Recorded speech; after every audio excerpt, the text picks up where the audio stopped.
quality education, but also pave way for us to proceed to higher education with confidence. Our dear mother, from the depth of our hearts, we thank you so much for your initiative. I'm pleased to be back home today to flag up the Youth Education Empowerment Program here. It is now time to explore viable alternatives to get our education working.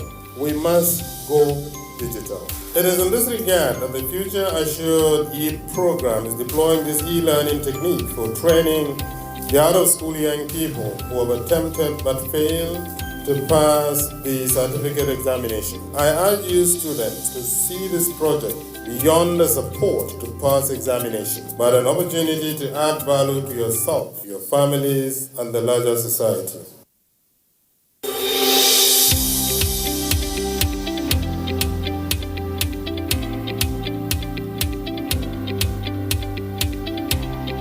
We are at the workshop for the training of the trainer, and we're training our teachers on how to use e-learning effectively.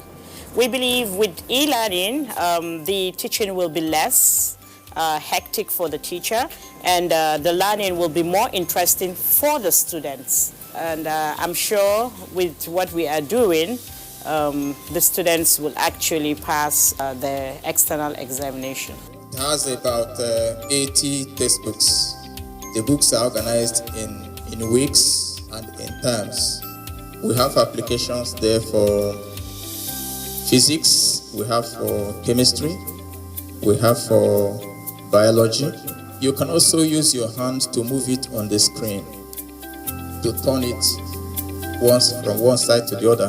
So are we all here? Yes. So use your hand to turn it the way you want.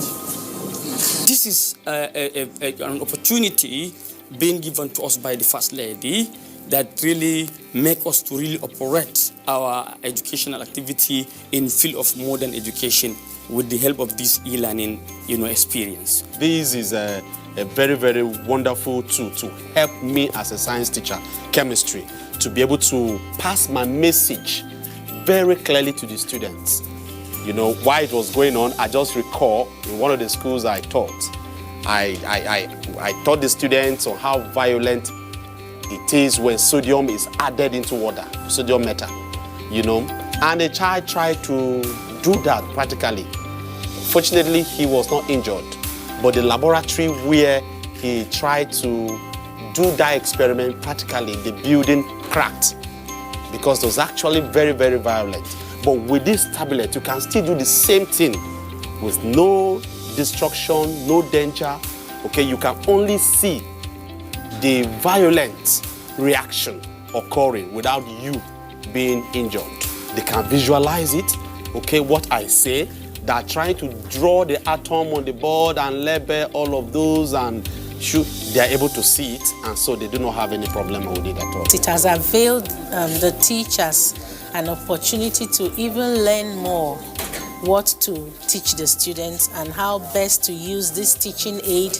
As you can see, the tabs have been given out to all teachers. It even made me to, sit up again and to have more, not only to have the theory aspect of it, but whatever I want, I will have able to see it in the more pictorial way, even to have opportunity to improve, to increase the size, and to turn it 360 degrees to have a look at it. Yeah, it's going to help a lot to me, and it's also going to help to ease our work. I personally have learned a lot, and I know it will also go same way with the students. The caliber of people I met handling, the teaching activities are quite, people that are educationally equipped, which make the program to go on smoothly. So is there any possibility that we can print e-resources from this tablet, either via the Wi-Fi or direct connections to the printer? You can print it. It's very simple. It's not only limited to maybe you must have it in the tablet.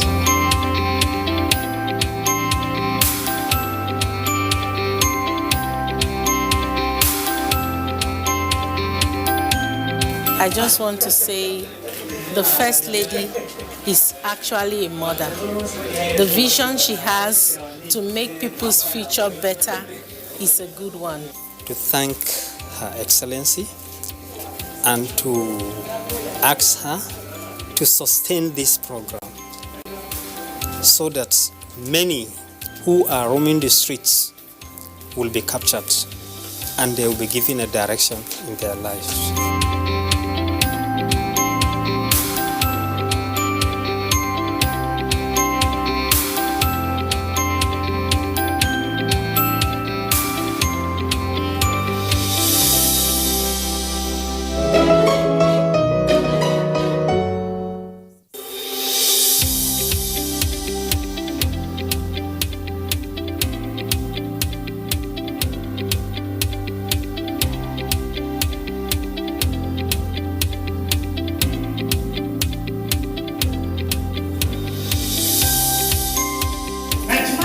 maternal death recorded globally or in developing countries, and we know Nigeria will belong to that. And this means that 830 women die each day as a result of preventable complications related to pregnancy and childbirth. So we can see the rates and the issues that surround those complications. So women in less developed countries or communities, let's take for instance Nigeria, on average, many more pregnancies than women in developed countries.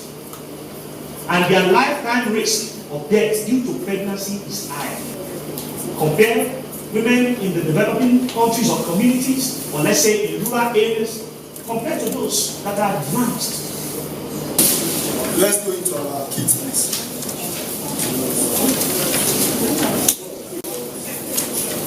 Let's go to page 9. Where we have this. It is the responsibility of you, the technical person, to our excellency, and to drive this process. Picking each of these objectives and the activities under this objective based on the timeline that you have agreed when you were developing the work plan. Who is to do what? Give an example. Tessie has the responsibility now to conduct this dissemination. So, number one thing you need to go back and do now is to do a kind of a review meeting. Based on that, particularly for those of us, let me use Abia again. It was part of us from the beginning. There are other members that are joining the team now. Look at the work plan, look at it. Thank God the kit is out. Do a kind of a refresher training. Look at the plan they have done. Is those indicators still existing? We are here for the dissemination exercise on the advocacy kit for the first ladies of the Federation. The facilitators were excellent. They had a good understanding of what the messages they were trying to portray to the participants. They were extremely engaging, and the entire process opened our eyes to so many areas that we hadn't initially, or maybe might not have explored, coming from the different states that we're coming to. Medical outreach to LGY, local government, to go and screen for, or to go and distribute mama kits. When did it take place? What LGA, what location, what LGA, what type of activity, health screening, awareness creation, medical outreach, participants, who were targeted? Was it everybody? Was it women? Was it adolescents? Was it children? Objective, why did we go to that place? Then activity description, what exactly did it? Then how specific in numbers, resources. Sometimes you might not get the accurate data. I remember we went somewhere, we were trying to register them, we were working up and down, but we had an estimate at least. Then your outcomes, challenges and recommendations. A report is not complete without this. There's no perfect activity, there's no perfect progress. There's always something that you will see that went wrong. So you need to document it honestly. Then recommendations. What do you recommend for the organization moving forward? Then you have end of project reports. If let's say there was a project that you are doing, big project, and you've done activity reports within that project, you've done monthly reports, annual, at the end of that project, you have to do an end of project report and give to your funders and also keep for yourselves. If you finish all this critical plan and Her Excellency doesn't do anything, well done, 0. Have been able to discover new strategies and new applications that I can use to encourage my my principal, my first lady, to step up her advocacy on the RMNCH and N. We've learned a lot from this presentation because it has built our capacity to be able to drive the reproductive, maternal, child, and adolescent health plus nutrition program. We now understand how to support our first ladies of the state to drive the process at the state level and at the LGA levels. This is an eye-opener. It's an experience for me to go home and feed Her Excellency, to call all the 13 local government wife of the chairman, 13 local government chairman's wife, as well our 24 or 26 House of Assembly members' wife. Put them in round table, discuss with the resource people, tell them the danger involved and what Mrs. Aisha Buhari, the wife of the president, is all about. She's embarking on. The information I've gathered so far from this workshop, I will take it back to Her Excellency, the founder of the NGO Mediatrix, and we will as well embark on advocacy to the 18 local governments we have in Cross River State, touching the PACs and also selling it out to other development partners. I feel equipped to go back and advise Her Excellency accordingly. In Plateau State, we would look towards re-strategizing our plans, which we did in 2018, and see how we would ensure that RMN, CAH plus N issues in Plateau State are trashed out. But as we go back, we'll liaison with the local governments and the women organizations and the groups. Then it will help us further move the initiative of the First Lady of Imo State, which is empowering the woman, the girl child, and also we'll liaison with the Ministry of Health and find out the best way to implement this agenda for the First Lady. The toolkit was adequately explained to us, and when we go back, we'll be able to make a summary report and be focused on the interventions that Her Excellency in my state will be able to implement for the benefit of the women, children, and other people of Borno State. And I have so much tools to work with. Going back to Ekiti, I'll be advocating left, right, and center. When we go back to Katsina, I will see that the Nigwa of Katsina State Governor will know what we would hear. And inshallah, everything and rate of maternal mortality will reduce, inshallah, in Katsina State. Her Excellency Dr. Hajia Aisha Buhari has deemed it fit that whatever she's doing shouldn't just stop at the federal level. And so she's taxing us to ensure it replicates itself at the state. And that's why this workshop was put together. So we really appreciate the effort of the wife of the president and the foundation for setting up this initiative.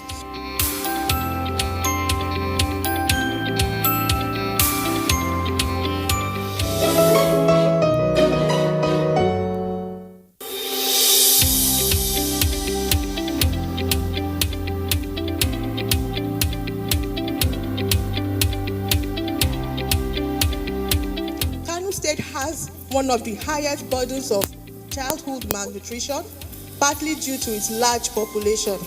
Food and nutritional security are the foundations of a decent life, a sound education, and are crucial to achieving the Sustainable Development Goals. We must work together. We must be more coordinated. We must insist on results and accountabilities from our government and from ourselves. There are 3 types of undernutrition. These are acute malnutrition, chronic malnutrition, and micronutrient malnutrition. For the acute malnutrition, this has to do with rapid loss of weight due to illness or inadequate consumption of food or nutritional edema. While the chronic malnutrition has to do with inhibited growth in weight or in height, and cognitive development caused by poor nutrition over a period of time. Now, why do we have to invest in nutrition? Why invest in nutrition? Improving nutrition contributes to productivity, economic development, and poverty reduction. I'm going to talk about alternative sources of funding which oftentimes we call innovative financing for nutrition. Some of them are innovative, some we're doing, so it's not so new. We have something called the mobile money tax. The mobile money tax is this idea that everybody uses a phone. No matter how poor a Nigerian is, they are on what they call social media now. I notice that even when they can't type, they will do voice message. They will contribute.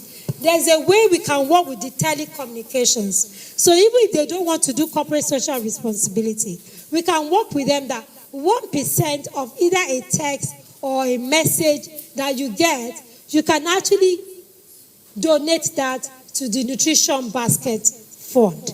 That is an idea. The sachet contains 100 gram, which is 482 equivalent to of energy, kilocal energy. This is the dosage guide for the action meal. 0 to 6 months, not suitable for action meal.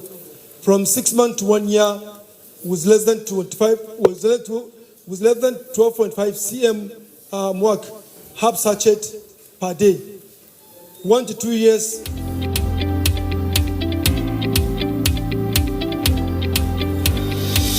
I came for this stakeholders meeting on nutrition organized by Aisha Buhari Foundation in Kano State, and we came as part of the invited stakeholders. We discussed on the issue of nutrition in the state and in the country at large. From the MDAs, we advocated that they should make sure the budget in the document is not just an allocation, but there should be a release and cash backing. So we'll continue with the advocacy and make sure at the end this problem of malnutrition has reduced in Kano State. I was thinking that it's only the State Committee of Food and Nutrition that is working on this. Then I saw new faces, and then I was beginning to say, oh, we have more stakeholders to bring on board so that we can do this advocacy together to eradicate the menace of malnutrition in the state. It was very wonderful, educative and interactive, whereby all the participants are contributing immensely towards the success of prevention as well as treatment for malnutrition children in Kano State. It brought in a number of practitioners in the nutrition field from different sectors. The beauty of it is that you had people from diverse areas, from economic planning, from budget, from finance, the NGO space, as well as international organizations, and all to talk about planning and budgeting for nutrition in Kano State. So there was a high level of engagement in terms of the causes, and also to look at the areas of bottlenecks. What are the key things that we need to do? There's high political will by the state government in terms of the amount of money that's been budgeted for nutrition activities, the multi-sectoral plan. But the challenge is making sure that that amount, all that money is released. Secondly, is the fact that it covers a whole range of areas, both nutrition sensitive and nutrition specific, which is very good. I'm sure that Kano State will be well on the way to reducing the malnutrition rates. Aisha Buhari Foundation is doing well towards nutrition.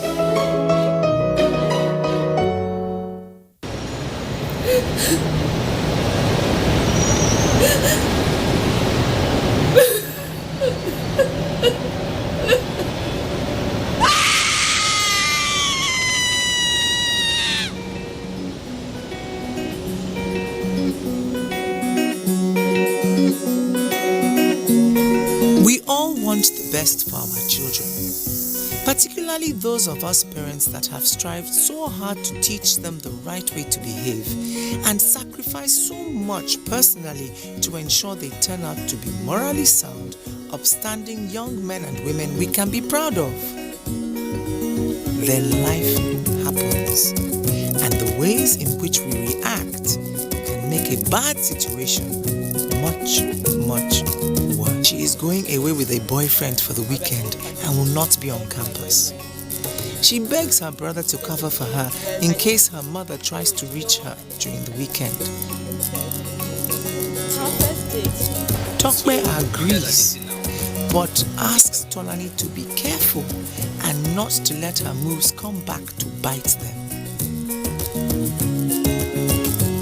Mayowa comes out onto the front terrace, surprised to see her children still talking. She hurries them along. Weeks later, Mayowa comes home and is surprised but pleased to see Tolani is home. She worries as her daughter suffers from sickle cell anemia, even though over the years she has carefully and sensibly managed to keep her episodes at bay. What are you doing at home? Are you okay? Are you sick? What is wrong, my dear? Another crisis. No. She can see from Tolani's reaction that this has nothing to do with her sickle cell anemia. Abi, did you fail a course or something? She asks. Talk, no. I missed my period. And so? And then the significance of the words and Tolani's behavior sink in, and Mayowa's life shatters. She is beside herself. Hey, the shame. What has this child done to her?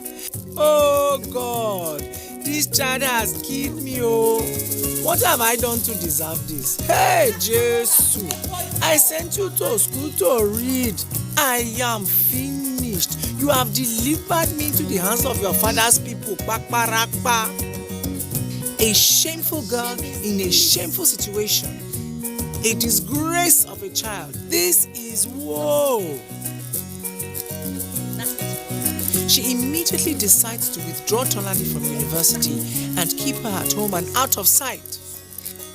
The horror she feels at the thought of anyone seeing her daughter at hospital pregnant drives Mayowa to keep Tolani at home without attending one single antenatal class. This is a very dangerous thing for an average person, let alone for someone suffering from sickle cell anemia. For every 100, about 8 of them will die. That is close to 10%. It could be you and I, it could be my sister, my auntie, my wife, it can be anybody.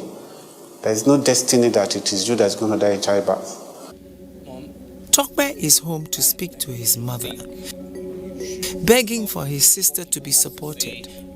He reminds his mother that his sister needs to be very carefully monitored given her pre-existing health issues. That should be our priority now, he says. Tolani comes in to join them. She is complaining about weakness and not feeling well. Mayowa and Tokwe are very concerned. Suddenly, Tolani begins to convulse and they jump up to her aid and rush her off to hospital. Tolani and her baby do not make it. What a preventable waste of 2 lives. Tolani and her baby did not have to die. What does it say about us as a society when things like this keep happening? What could be more important in this instance than the life of the mother and her baby? It is very important to register your pregnancy and attend antenatal care. Antenatal care will provide essential information required for the management of your health during pregnancy, especially when you have pre-existing health issues such as Tolani had. It cannot be said enough that your life and that of your baby is priority over any other thing. My name is Elvina Ibru, and this message is brought to you by the Future Assured program of the Aisha Buhari Foundation.